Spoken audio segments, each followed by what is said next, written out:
It's been quite an afternoon. Some really enjoyable sessions, the ones that I've been in, and the panel yet again was very interesting to hear your views.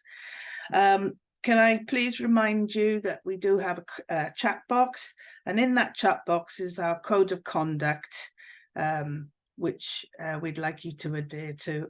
I have talked about it many times in this session, as has the other panelists, so I'm not going to read it again, but it will be in the chat for you. Again, if you want to ask questions, you have two options. You can either raise your Zoom hand, which means you can ask the question live, or you put your question in the Q&A. Please don't put it in the chat, because the questions will just get lost in the chat. I am monitoring the Q&A, as are other people, and we are trying to monitor the chat, but it does get lost. Now, without further ado, I'm going to introduce Dawn Walton, a trauma-informed therapist.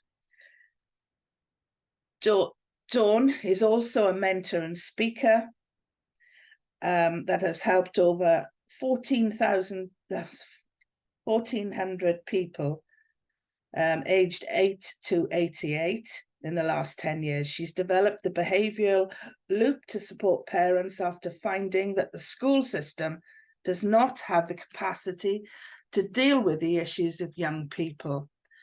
And as a teacher myself, I absolutely know that. Neither the teachers nor the children are being supported. She's the author of 4 books, the most recent being We're All Screwed Up and It's Okay, and has written 2 books, self-help fiction for young people aged 8 and upwards. So there will be a short Q&A, as I said, after Dawn's session. I will put your questions to Dawn unless you put your virtual hand up, and you can put your own question. So thank you, Dawn, for joining us today and agreeing to host this really informative session. We're very, very privileged to have you. So hello, everybody. Very, very welcome. Thank you. I'm going to do the magic sharing of the screen thing, because it worked before, so the assumption is it'll work this time, right? So please bear with me, because that seems to be working, right? Can you hear me? Everybody see that? Okay. Rosemary, can you confirm you can see this and hear me?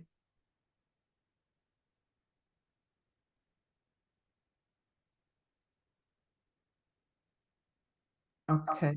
Yes, it's working really well, and we can hear you. I just didn't want to start waffling on into silence. Press the buttons quick enough to help. Okay, so I'm just going to go backstage now. Okay. Thank you. Yeah, it's hard enough talking into the void at the best of times. Talking into the void when you don't know the void is listening is asking a bit much, right? So I want to start with just a statement that you might have heard lots of times, because there's a really big focus on mental health. And that statement is that 1 in 4 people has a mental health problem. And the problem I have with this statement is it implies that 3 in 4 don't. And that's just not true. We all have our stuff. The question we need to talk about is my stuff getting in the way of my life just now, or is it not? If it isn't, go for it. You know, there's no perfect version of you. But if it is, let's understand where that comes from. And that's what I hope to do to you while we're talking today, is I hope to help you understand where stuff comes from, so that you can understand both yourself and the kids that you're looking after. Because I think we put an awful lot of pressure on adults, parents, and teachers to understand what to do and how to help others. And actually, we often are struggling ourselves. And so helping others is asking quite a lot. So hopefully by the end of this talk, you'll be seeing the world in quite a different way. So the first thing I'm going to talk about is how primitive our brains are. Your brain is functioning on a set of rules that comes from the caveman days. And in the caveman days, there's a few things that are really critical. So the first thing is must not get hurt, because getting hurt would equal death, and death is a bad thing. right? So our brains have not evolved, but they have adapted. So now we take anything that hurts us emotionally and react exactly the same way as if it was physically going to kill us. Now, if you're just a way to be attacked by a saber-toothed tiger and you stop and go, right, is this a good spear? I wonder if I can run away from it in shoes like this, the tiger will be attacking you, and that will be a really bad thing. So you don't get that chance. If your brain perceives a risk, the first thing it does is it disengages the logical thinking part of your brain, because that is too slow. And it disengages that and it takes you into an automatic response. Fight, flight, freeze, eat, drink, whatever, right? It will do literally anything to avoid you being hurt. And it's doing that based on hurt being emotional and physical exactly the same. It cannot tell the difference. So it will trigger an automatic escape response. Now, if you think about the fight, flight, freeze, it's really hard to say those three. Why do they all have to start with an F? If you think about these three responses, then they're all designed to give you the best chance of surviving an attack by a tiger. They're physiological, right? Your heart rate goes up, you get sweaty palms, you feel really shaky, sometimes a bit sick. Your brain's telling you, get the heck out of here. And the miraculous thing is that it's really normal for us to go in and out of that state all day, every day.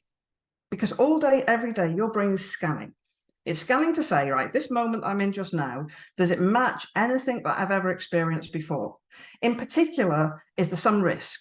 Because if there's a risk, I need to act straight away. I can't stop and think about it because the tiger will kill me. So all day, every day, your brain is perceiving invisible tigers and it's reacting, taking over, and then giving you your brain back. Now, when it switches your brain off, it doesn't give you any warning signs, red flags, or anything like that. It just does it. And then when your brain gets switched back on again, now you beat yourself up for all the stuff that you did while your brain was switched off. That is normal.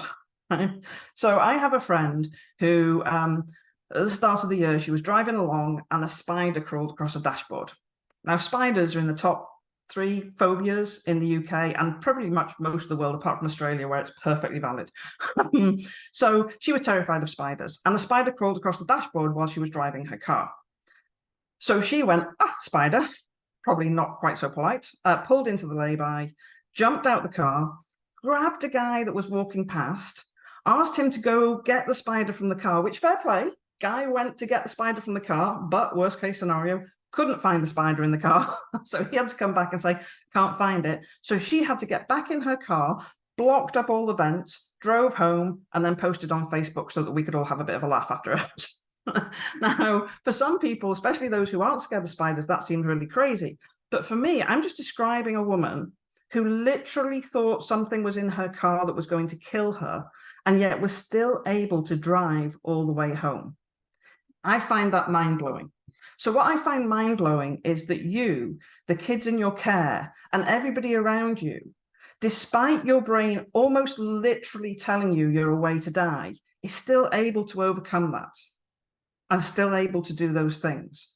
Because realistically, the flight, freeze response is designed to survive a tiger. If you get emotional hurt, it's not going to kill you. So it's a miscalculation that our brains are constantly operating under, and we can still function. As a sidebar, one of the things to realize is that that physiological change is very different when you're away to be killed by a tiger. So, for example, if you're legging it, then you don't want to get exhausted because it'll catch up with you. You can't just go, give me a moment, I need a break. If you stand on something sharp, you can't stop and go, ow, that hurt, because the tiger will catch up with you. So everything physiologically is adjusted when you're in threat. So if you have ever experienced any illness that is made worse the more stressed you are, something like IBS or fibromyalgia or chronic fatigue or any of those things, that is just your brain literally doing whatever is physically necessary to keep you away from something that's hurting you. And you'll have kids with school refusal who are sick, and they are literally sick. They are not faking being sick. They are actually physically very ill because their brain's going, tell you what, I'll make you so ill you can't get out the door. Now see if you can ignore me and go in front of the tiger. So it will do whatever's necessary. So this is faulty programming, because I don't know about you, but I've never seen a tiger wandering down the high street or any sort of predator. So this is an overreaction. So effectively you have a drama queen in your head that is ruling your life, and yet you function. This is the important thing to remember. So what can we do about it? How does your brain know what is and isn't a risk, right? Because different people are scared of different things. I'm going to guess that as teachers, you're pretty okay with standing in front of a room full of people, but that's one of the most common phobias that people have. Everybody has their own unique insecurities. Well, we learn as we grow up. We don't learn by how good or bad our childhood was. That's relatively insignificant. We learn in the same way as a baby animal learns to hunt safely and sleep safely. So we learn by experience. So all through your childhood, your brain is writing a rule book, an amazing reference book that you'll be able to use for the rest of your life in the heat of the moment to go, this is going to kill me, quick react. Now, if you think about that, there's something like 7,363,228 minutes you experience by the time you're 14 years old. Not going to remember all of them. Don't need to remember all of them. So your brain only needs to remember the things that it thinks are significant, and it needs to remember them in a way that is easily accessible in the heat of the moment to keep you safe from being killed. So this amazing reference book, you can't have all that stuff in it. It has to be linked. So it's not about what happens. It's the meaning in what happens that matters. And the meaning is coded in your amazing reference book that is then used for the rest of your life to switch off your brain and take over and take it into this response. And nothing is really true, because the interesting thing about that is we have to factor in brain development, right? So we're writing this amazing reference book, but it's being written pretty much since the moment we're born. But as soon as we're born, the amygdala part of your brain is the one that's developed. That's the emotional. You're able to react emotionally to stuff as soon as you're born. Yes, it might not be very complex, but at least it's an emotional response. You also have the white matter part of your brain. This is what I think of as like circuit diagrams. So we can learn through repetition. But the part of your brain that has the meaning attached to it, particularly the hippocampus part of your brain, which is where the database is stored with this reference book in it, that only really starts developing at around 7 or 8 years old. So the part of your brain that can actually understand meaning starts developing at 7 or 8 years old. But the really interesting thing is that part of your brain is not fully developed until your mid-20s. Mid-20s before your brain can actually understand consequences. And what I mean by that is, if I say to you, if you do this, then this will happen, and you can understand me even if you've never experienced it before. Before that, you learn from experience, not necessarily what you're told, which is really interesting for you guys, right? So my kid's 15 now, but when she was younger and in primary school, I remember particularly one day she came home from school and said she got in trouble from the teacher for something. And she told me what the punishment was that she got in and she'd done. And I said, well, what was it you did? And she went, I don't know. I can't remember. She only remembered the consequence, the actual experience of getting in trouble, not what she'd actually done, which I'm sure wasn't the intent of the teacher, but it's based on the way the brain works.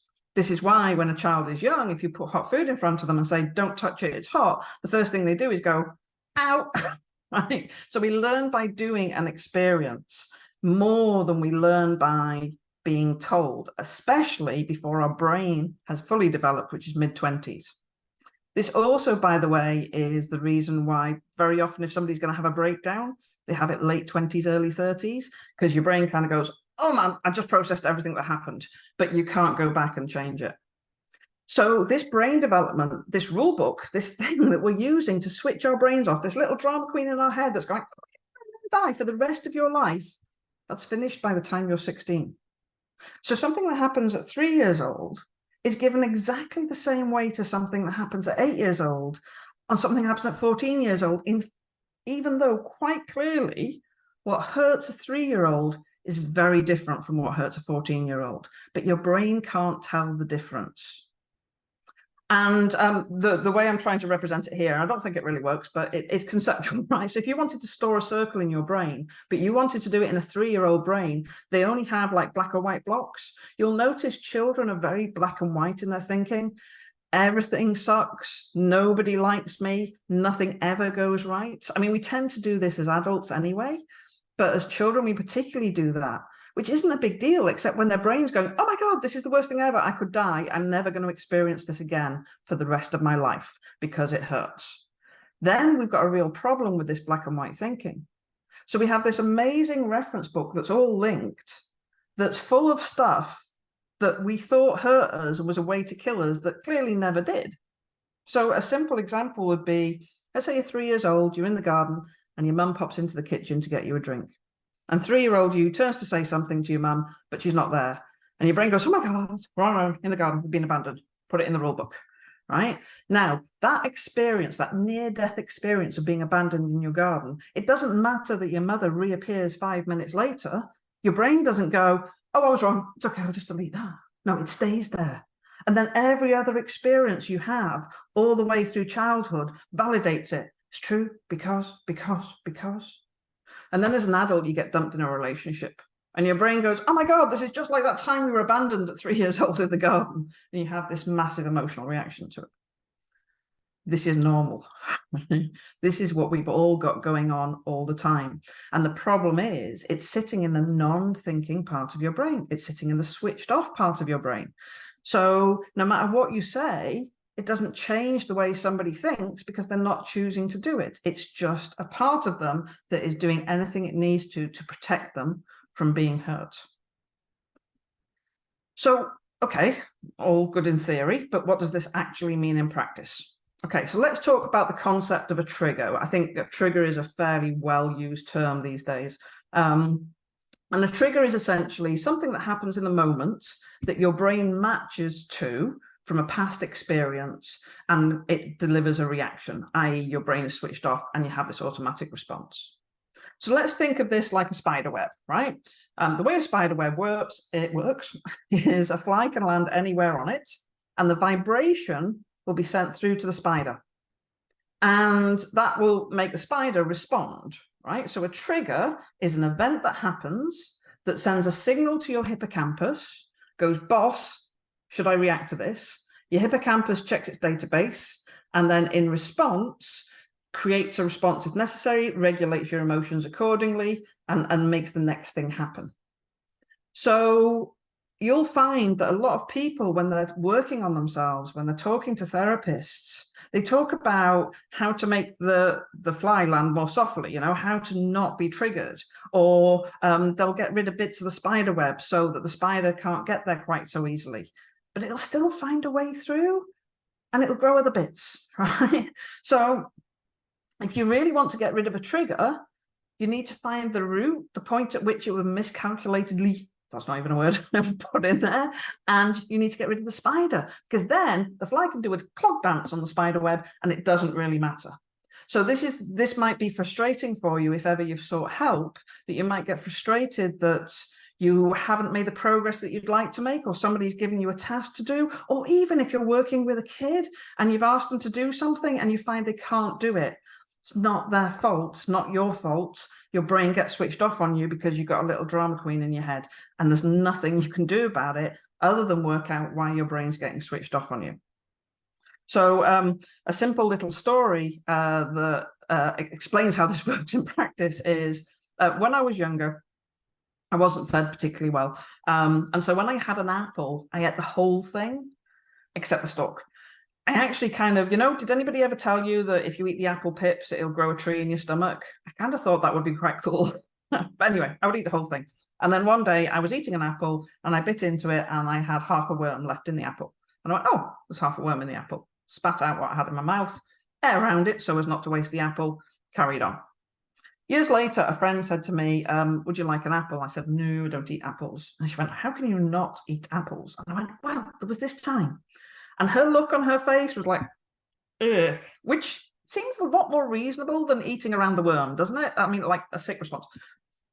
Which means that next time I think of that memory, I thought about not only the worm in the apple, but her response. And now it was bigger. So I was even less likely to eat an apple. which doesn't really work for me. Plus, I'm a therapist and this is what I do. So I reimagined that I found a jelly worm. You know, the Haribo ones, the red and green ones? Can you imagine how excited I would be if I found a sweet in my apple? So now when I think of that memory, I think of the apple, the worm, my friend's reaction, but very quickly how excited I was to find a jelly sweet. None of it's true. I don't even know how I reacted. It's just some memory that my brain's decided to hold on to. So it doesn't serve me to remember it in that way. So when I did my master's in psychology, I did an anonymous survey to see about these links between childhood things and adult things. And I chose fear of public speaking, which is what most people have a fear of. And what was really interesting is I asked people, you know, what's your biggest fear? So it was only for people who are scared of public speaking, only to find what their biggest fear. And of all the people in this anonymous online survey, 73% of them could think of a memory connected to their fear of public speaking, this kind of emotion. Not as good as others, noticing that that's the biggest one. And 88% of all those memories came from their childhood. And most of them came from school, and most of them came from before they were 10, right? Which is, and they weren't big things. I asked them to put a little description. They weren't big, shameful, horrific things. They were being asked a question in class that they thought they should know the answer to, and they didn't. And that was enough for their brain to go, this sucks, this hurts, never, ever speak up again. Like, isn't it crazy how things can cause problems for the rest of our lives? And so often when I work with clients, like, oh my God, you know, what am I doing to my kids? Everybody's getting screwed up because we all have our stuff. If it's not getting in the way, that's fine. It's when it's getting in the way that we know we can do something about it, because it's a programming glitch, it's a programming error, and we can change the programming error in the same way as I reimagined a sweet in my apple, which was kind of cool. So we've talked about the fact that our brain's really primitive. It's working on a set of rules from the caveman days. So as we're learning these things, as we're coding them in the rule book, we have to have some kind of pattern, some kind of set of rules to apply. And these rules also come from the caveman days. Does it hurt is based on a caveman principle of what hurts, not on a modern evolved principle. So there's two kind of cool things. I kind of think of them as superpowers that we all think we have. So the first one is a really primitive need to fit in. The weakest person in a pack in the caveman days would die. You wouldn't be allowed to stay in the pack. So we actually have a genetic coding that says, I must fit in. Now, can you imagine, with the way the brain works, how tricky that becomes with kids when they go to school? Because what happens is about 7 or 8 years old onwards, that when that grey matter starts developing, literally almost overnight, the child is able to conceive that they are a separate entity to the people around them. They're able to compare themselves to the people around them. And whenever we compare, we always compare badly. We always compare ourselves as failing, because that's just human nature. So they can go from literally one day bouncing into a room, walking up to the counter at McDonald's and asking for something, to the next day going, no, I don't want to, because everybody will think I look silly or they're going to judge me. Nobody knows that that's happened. It's like a switch. So if any of you are old enough, which I am, to have seen the Harry Enfield teenager sketch, where Harry Enfield, it's like his 12th birthday and it goes to midnight and his 13th birthday. And he's like, oh, sweetness and light. Oh, I'm looking forward to my birthday. And then, oh, you're the best parents ever. It's like, I didn't know that was a documentary, but it is. You have to watch it. It's so funny. So one of the things that happens is because we now understand that we exist separate to everybody else, but we didn't realize that the brain switch has happened, we start comparing and we think we know what anybody else thinks. So we walk into a room, we start worrying what people are thinking about us and how they're judging us. Well, here's the thing. If you put 10 people in a room, at some level, all 10 people are worrying what the other 9 people think about them. All 10 people have their own unique invisible tigers, their own insecurities. So all 10 people are now going to try and change their behavior so the other 9 people don't spot what that insecurity is, which means that all 10 people, none of them care about each other. They're all too busy worrying what everybody thinks about them. And everybody thinks they're just like these amazing, powerful people that can predict what other people are thinking and that everybody really cares about them. They don't. They're all too busy worrying about themselves. And the best proof that you'll ever have of this is that nobody ever really listens to anybody else. So I could say to you something like, I like fish and chips. You might think that's a bit random in the middle of our conversation. You might think you could just go some fish and chips now. Maybe it's been a long day. Or you might think they're horrible. I don't know. But what I do know is that you're not thinking about the fact that I said I like them. As soon as I started talking about fish and chips, you're going to make it about you. And this is how every conversation ever goes. I say something, you make it about you, you answer, I answer, we never listen to each other. And we all have friends who do this really obviously. You know the friend, you know when you talk to them and they go, oh, and me, and I did that, and I know exactly what you mean, and you're just like, they're just doing really obviously what everybody does. So nobody cares in the nicest possible way, because they're all too self-absorbed worrying about themselves, and nobody listens. So what makes you think that you can make such a difference to a room full of people just by walking into it? You do not have that level of power. I'm sorry. And if it was really true that you did have that amazing superpower, then you would just bippity-boppity-boo everything and make it better for yourself. So you can't have it both ways, right? So this is what happens. And the kids, they're learning who they are. And they're learning who they are from the people around them, the way they're treated, their experiences, and that becomes their identity. And yet nobody cares. Now, just for a bit of a laugh, there is a very clear difference in the way boys and girls think. Now, this is in heterosexual relationships. It'll be slightly different in non-heterosexual relationships. But in a heterosexual relationship, when a boy goes to high school, they want to get off with the girls. That's kind of the main motivation. And in order to get off with the girls, they have to be the coolest boy. And in order to be the coolest boy, the other boys must think they're the coolest boy.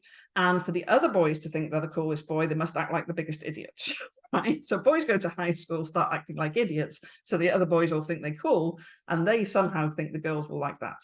The girls, they work in their minds. Everything's in the minds, right? I told my best friend that I fancied him, and she just smiled at him, and he smiled back at her, and she's flirting with him, and she's going to steal him off me, and that's not fair, and she betrayed me. And that girl then goes and sobs in her room overnight, and the other girl doesn't know why her friend's not talking to her anymore, so she also goes and sobs in her room overnight, and then they all bitch about each other with their friends, and then they come back together and get on with each other again at some point. So girls have stories and worlds in their head, and boys are just trying to look cool. And nobody cares because they're all too busy running their own little patterns in their head. So first superpower that we all think we have, mind control, mind reading. Sorry, blowing that out of the water. Nobody cares. In the nicest way. You're not that important. We've all got our own stuff going on.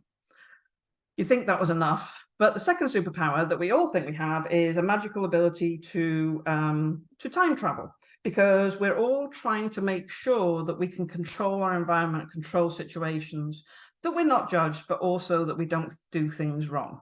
And because we're learning as we grow up, we're learning from the responsible adults, because how else are you going to learn, right? So you're learning as a child before your brain's developed from the responsible adults, the patterns that you will then follow for the rest of your life. So we have to assume that the adults have intent and purpose behind everything they do, and it's about us, which is kind of interesting for us because I'm like flying by the seat of my pants. I don't know about you. So most of what we do doesn't have intent and purpose, but we're taking meaning from it. So it can be something really nice. It can even be where a parent is like, I know you can do better. And it's like, so you feel you're letting your parent down, and you feel you can't trust yourself, and you think you tried your hardest, but it wasn't good enough. And now your parent thinks that nothing you do is good enough. Even the best intent can translate into that. And it comes from this magical idea of time travel that we think we have. Have you ever seen a time travel film? Like even Back to the Future? Most of us have, right? If you think of any time travel film, the first rule of time travel is if you go back in time and change things, there are unexpected consequences that are usually bad, right? But whenever you go over something and you replay it or try and control what happens, you think everything would have been marvelous. That's not how time travel works, even if you could, which you can't.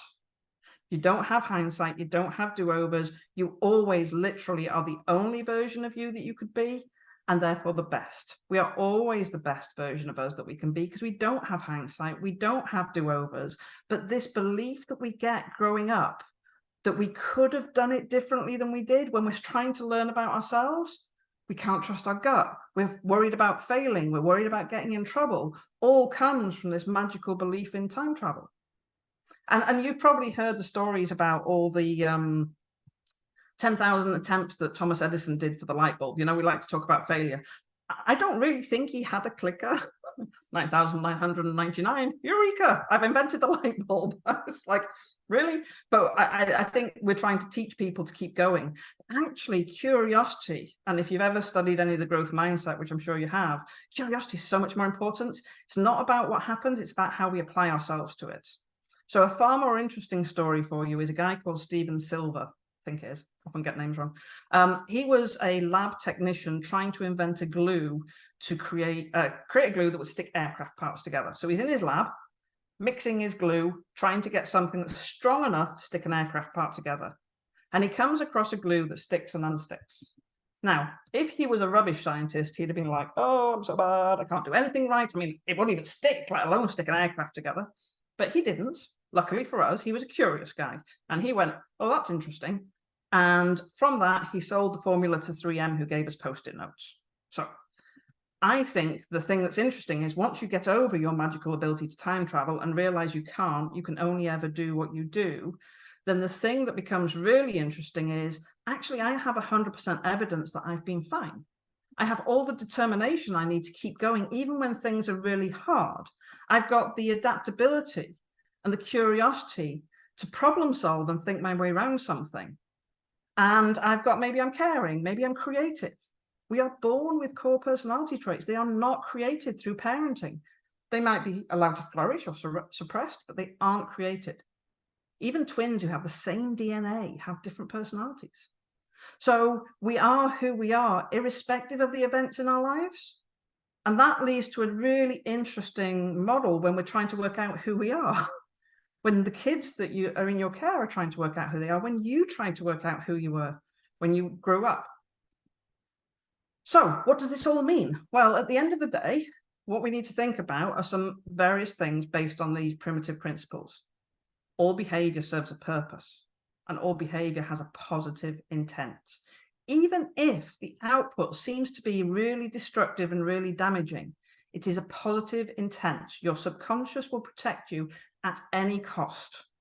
And if that cost is escaping by doing an addictive behavior, so be it. If I can escape hurt, because how many of us have conversations or have had conversations about how to cope when we're emotionally hurting? Emotionally hurt's like those itches you get deep in your ear. You know, you can't get at them. Emotional hurt is impossible to deal with. You can't take a paracetamol. You can't stick a sticky plaster on it. What do you do when you're hurting?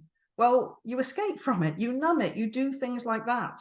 And if you're hurting, bearing in mind emotional hurt equals death to your brain, it will do whatever's necessary to escape. So even if we are creating a behavior that gets us attention, it's serving a purpose and it has a positive intent. So behavior and who we are very different. And we need to bear this in mind, because we have Father Christmas to blame for all of this. I'm just like destroying everything here. So Father Christmas. So Father Christmas, we say, you know, how naughty or how good have you been? Well, how good do you have to be 365 days of the year to get your Christmas presents? And how many people in July say, behave, or Father Christmas won't come? We don't. We use it as leverage. We have a naughty list for a naughty child. We don't have naughty kids. We have naughty behavior. We have behavior that comes from somewhere. And that behavior is serving a purpose. So if we kind of make it out that we are our behavior, where does that leave us to go? Whereas if we know it's just behavior, it can change. We can do something with it. We can understand where it comes from. So we have this core that we're born with, these core personality traits that is just see it as a little solid ball inside of us. And then all through childhood, this clay version of us is created. It's poked and it's prodded by the adults in our lives, the friends that we have, the experiences that we have, all things that are totally outside of our control, but happen at exactly the time in our lives where we're working out who the heck we are. And then we come into our adult lives going, don't really want people to see that version of me. I don't really like that version of me. And we invent a mask version, this version that we decide to show the world so that they can't see the true us. And that mask version, if you think about it, nobody's clever enough to invent a whole person from nothing. So that mask actually comes from your core personality traits. That's the truest version of you. If you ask your friends who you are, they're right. Right? They're the ones. You dismiss them because they don't really know you. They don't really see that version of you. That clay, meaningless. It's not who you are. It's just stuff that happened. You are your core personality traits. And that gives you absolute certainty for every moment of your life that you will be fine. Because I'm not saying it won't suck, but things happen, they suck. You're not going to be perfect. You're always going to have your screw-ups. We all do. But your screw-ups are just part of your quirks, the little drama queen in your head that kicks off every now and again. And we don't need to worry about those things because that's part of being human. So what happens if we're able to accept and go, yeah, of course, this is difficult for me. Of course, it's difficult for me because, you know, as a child, I was always made to feel that I shouldn't speak out. So of course, it takes everything to speak out, and woo, go me, I've been able to speak out. But every time we've been hijacked, if we can just throw away the spiky stick for a moment and go, this is just a behavior that comes from somewhere, what am I going to do next? So what? What's actually going to happen next? And then we can bring our thinking brain back online and we can take action. So instead of judging ourselves, instead of worrying about our God powers over everybody else who's got way too much of their own stuff going on, instead of worrying about what I should have done or what I could have done, because that's a time travel thing and you just don't have that. And even if you did, you wouldn't be able to do it without messing up. How about we just accept that we've just got our stuff? That's okay. And we can actually function incredibly well despite that. And so this is true for you, for every single person around you, for every child that you see, everybody. The difference with the kids is they're still at the learning stage. They're still at the learning and behaving stage. And one person can make a total difference to that because they're learning and their lessons and their key lessons. So in the ACEs stuff, the adverse childhood experience stuff, you'll see the phrase, be that person.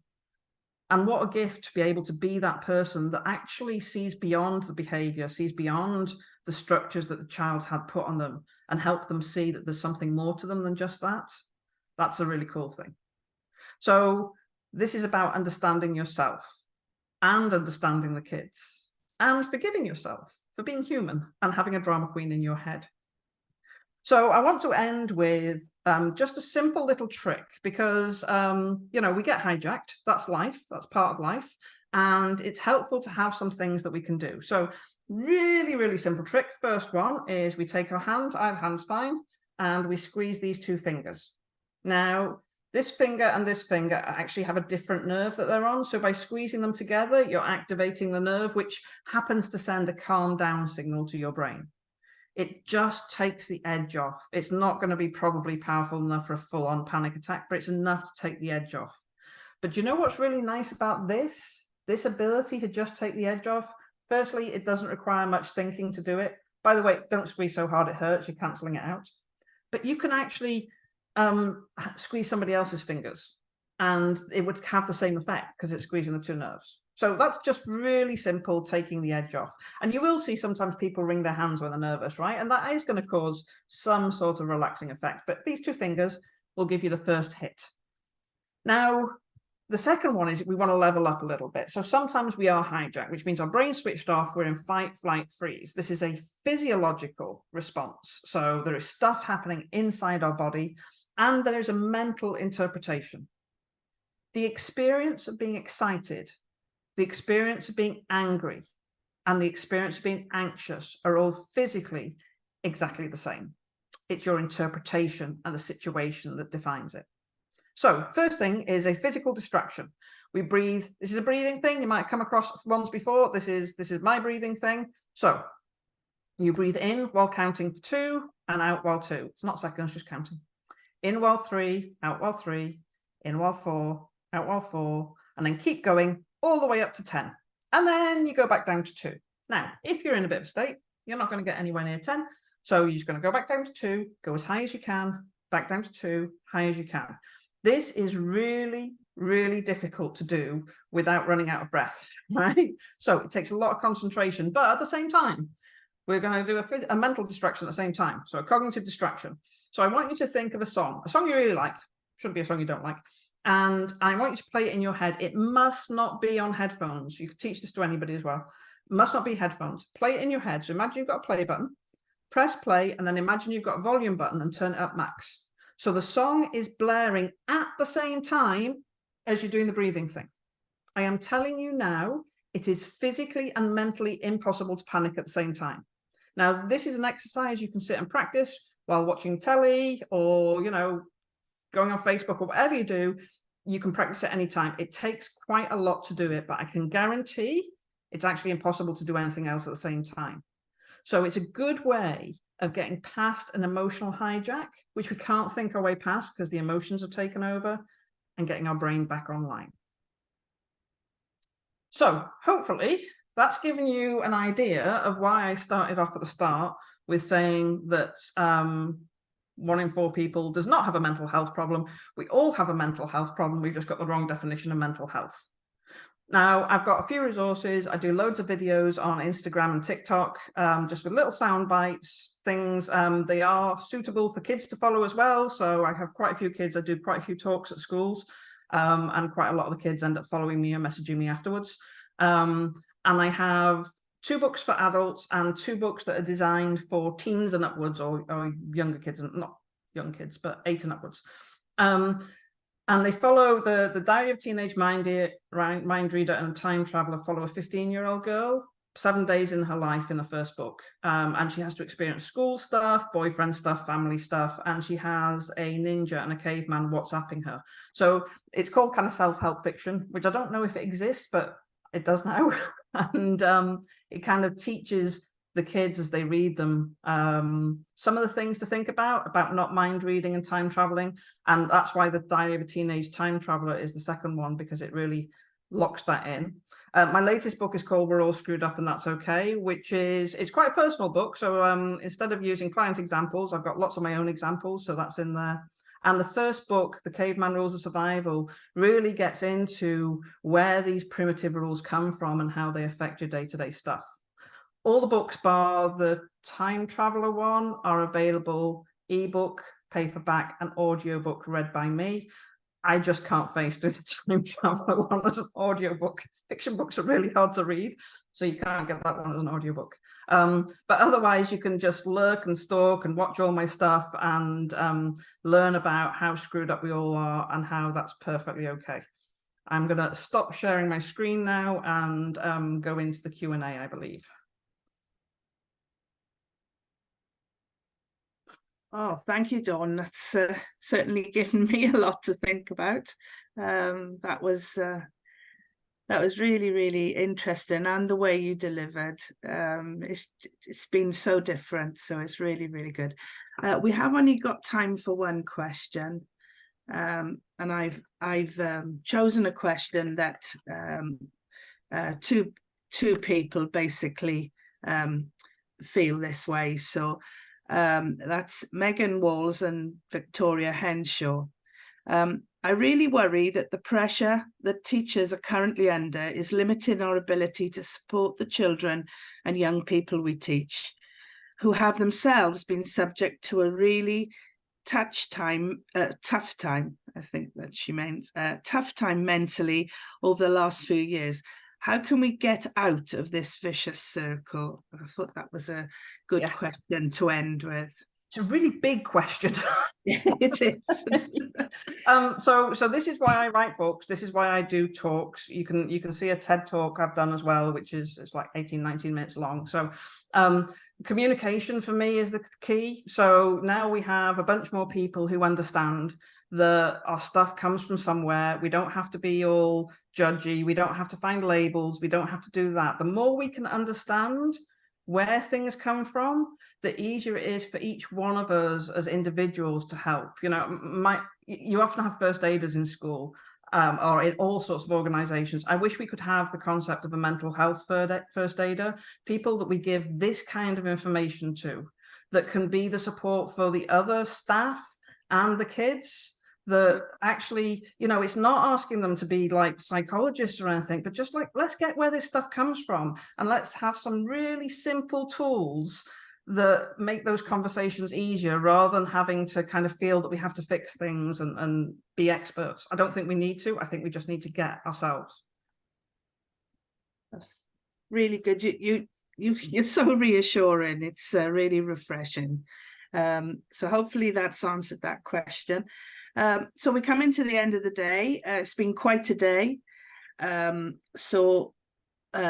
We obviously would like you all to complete your evaluation form, and the link is shared in the chat box, and it is on the app. As you know, and I think we've said it all the way through the sessions, it's really important that you share your views with us and let us know what you enjoyed. And again, if you've got any suggestions for any future conferences, that is fantastic.